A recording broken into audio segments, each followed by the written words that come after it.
Listen, there is some bad news and it's super embarrassing. I have to say I've been around the world and had monkey skulls at every field station. The downside is that we're sleeping with bats, but field station life.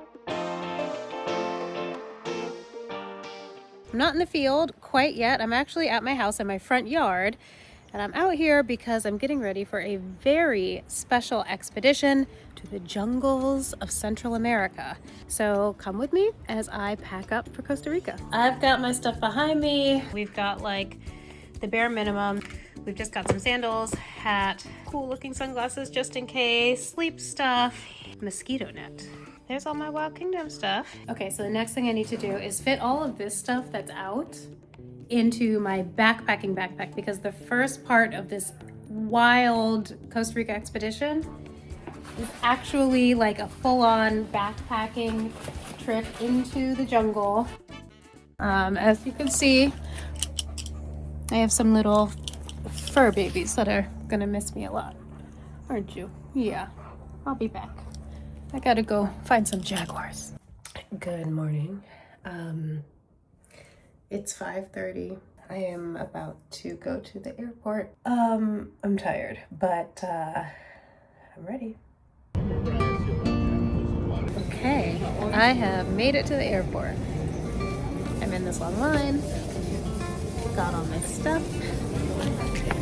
Almost there.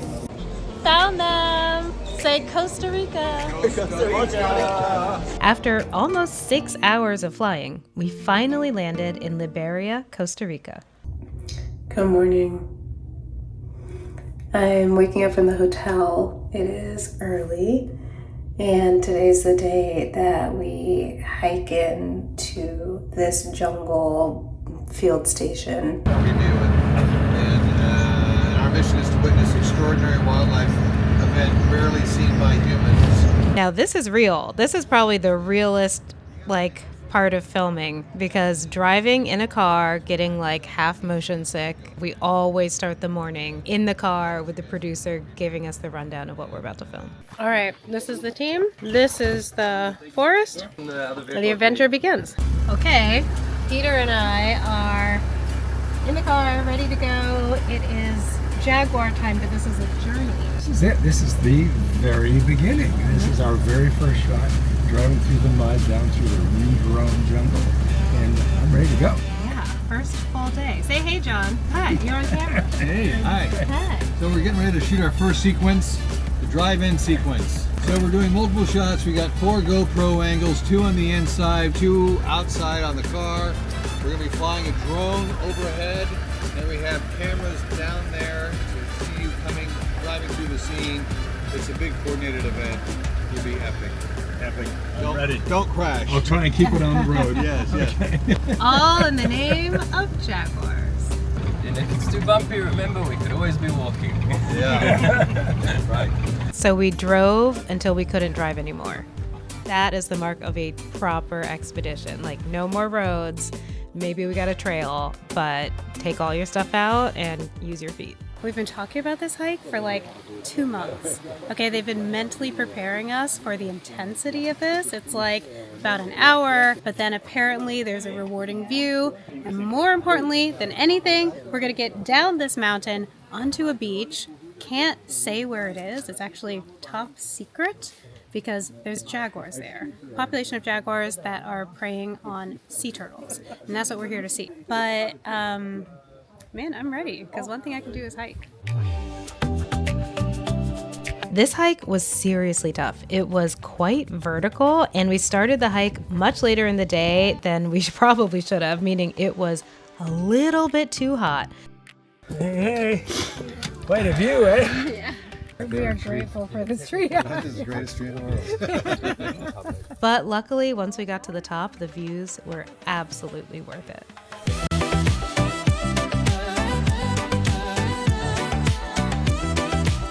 We had time for a really short break, but we got straight to filming the opening of the show. So, 3, 2, 1. We're hiking rugged terrain in Costa Rica on a quest to find one of the world's most elusive big cats, the jaguar.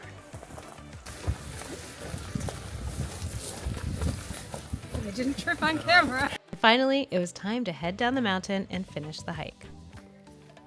Okay, so 3, 4, 5, 6, maybe 7 hours later, I see what's in front of me.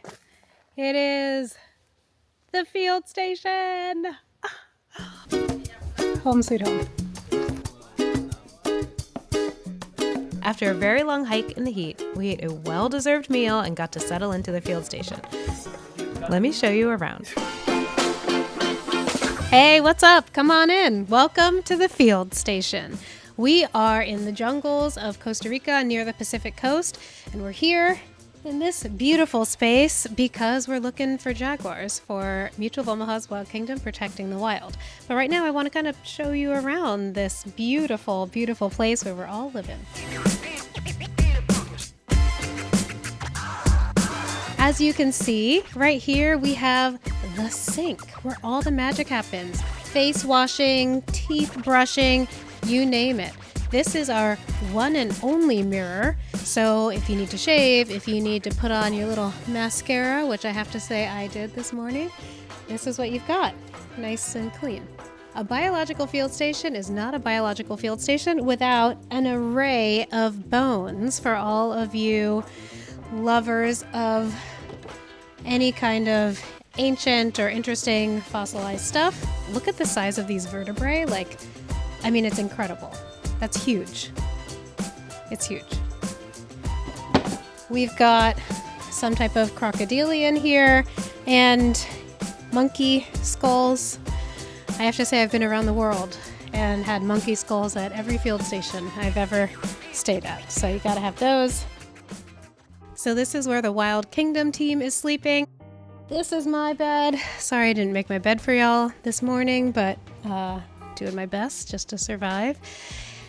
And you can't see it right now because I think they've gone to sleep, but we have bats here. I was told when we entered that they actually live under the beds, and so at night they emerge.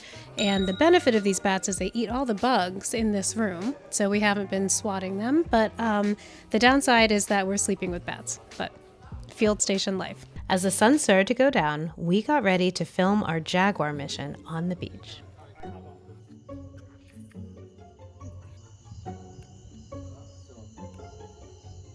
So I'm on the beach, and this is Jaguar Beach. We're looking for jaguars, so I'm with the team. It's about 10 p.m. We have all of our lights off, but every so often, some of our scouts go looking with a flashlight, mostly looking for eyes, or those slinky stealth bodies crawling towards the waves. There's no jaguars here on the beach, but maybe it's because we're all out here and they're just around. I don't know, we'll see. Okay, so it's day 2 and I'm at the beach, which is actually not very far from the field station, because the whole purpose of this expedition is to get our eyes on some of the jaguars that are preying on sea turtles at this beach. We were all so exhausted that we were down for the count at midnight. Passed out asleep in our bunks. And of course, the jaguar came out at about 1 a.m. and most of us missed it.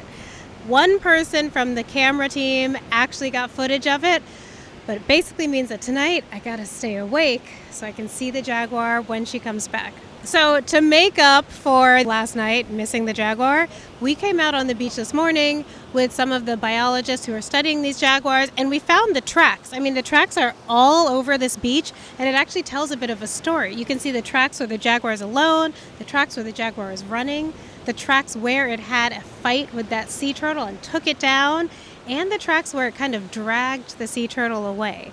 So we're hoping that we can see that exact process play out tonight.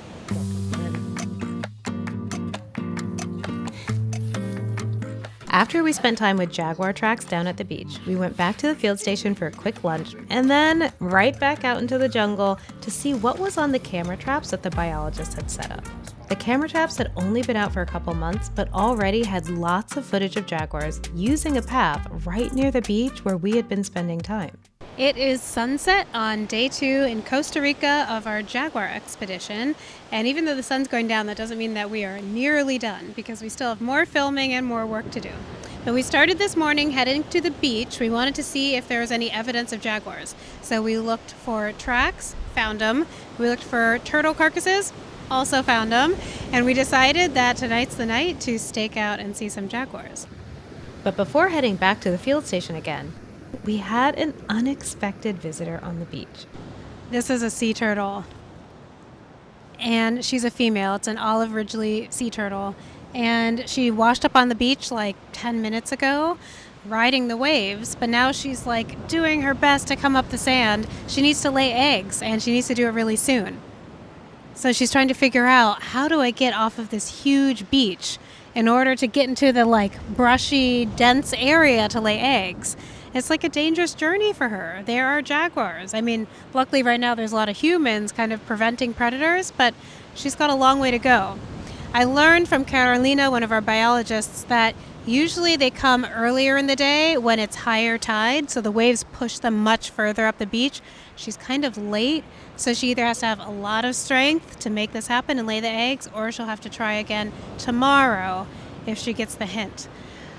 It's my first time seeing a wild sea turtle just wash up on the beach, so this is amazing for me. And like, honestly, mom to mom, I really feel for her.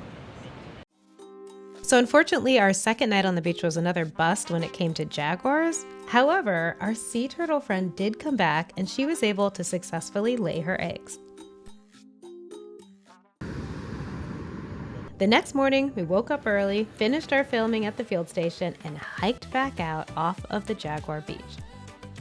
At some point when you start literally living with your colleagues, you have to break down that wall between like what's personal and what's professional, and at least make room for these little moments of kind of togetherness and celebration, and, you know, taking a pause to not be working, not be on to the next thing, and to just celebrate each other, because folks are giving up an awful lot of their real lives in the name of wildlife conservation, you know, even to work on a show like this. So Emmy was one of the leaders of our trip. I mean, she organized the whole thing. She was like the logistics brain of it.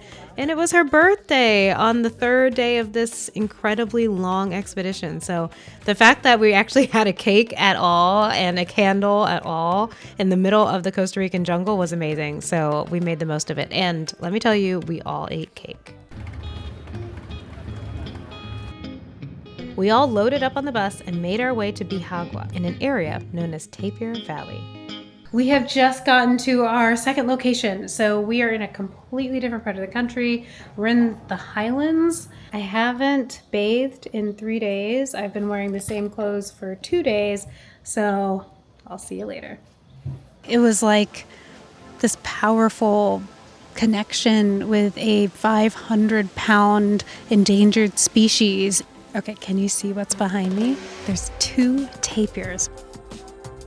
It's hour 3 or 4 in the hide, me and Esteban.